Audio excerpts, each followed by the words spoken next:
झांसी के लोग भारतीय जनता पार्टी की विदाई की झांकी की तैयारी कर रहे हैं।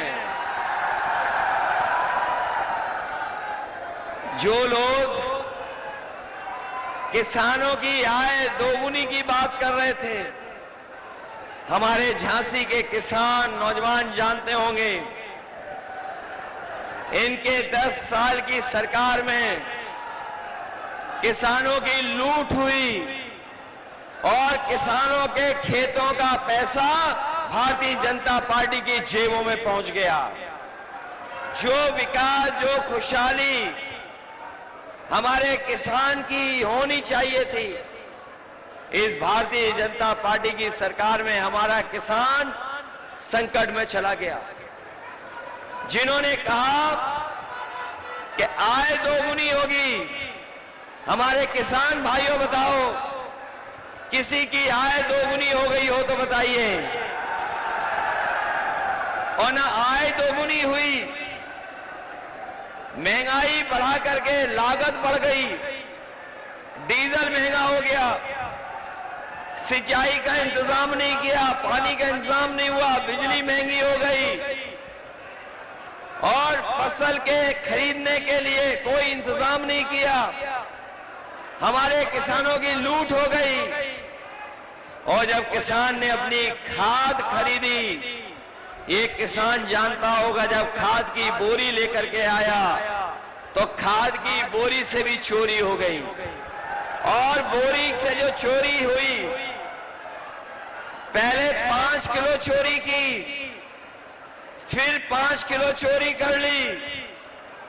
और जब डीएपी किसान हमारा खरीदने गया तो किसान को डीएपी के साथ साथ नैनो यूरिया भी खरीदनी पड़ गई।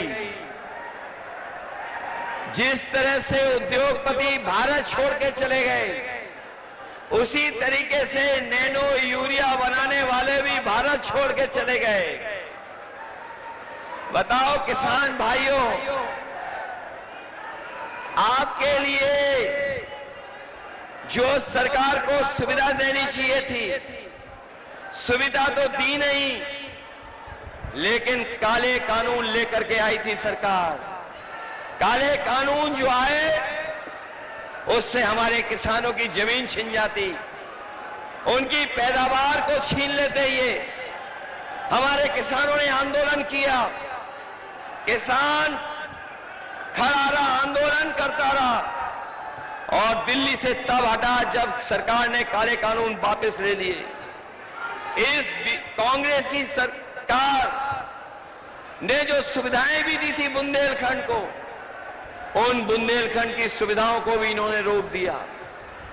जो बीजेपी की सरकार आई, इनके 10 साल में 1 लाख किसानों ने आत्महत्या की। और उत्तर प्रदेश में अगर किसानों ने सबसे ज्यादा आत्महत्या की है तो हमारे बुंदेलखंड के किसानों ने आत्महत्या की है। ये बुंदेलखंड के लोग भारतीय जनता पार्टी का अहंकार का खंड खंड कर देंगे इस बार। ये वीरों की धरती है, बुंदेलखंड हमारे वीरों की धरती है। ये पहचानती है उनका दुश्मन कौन है। ये वीरों की धरती इस बार जो हमारे किसानों और नौजवानों के दुश्मन हैं, उनको सबक सिखाने का काम करेंगे।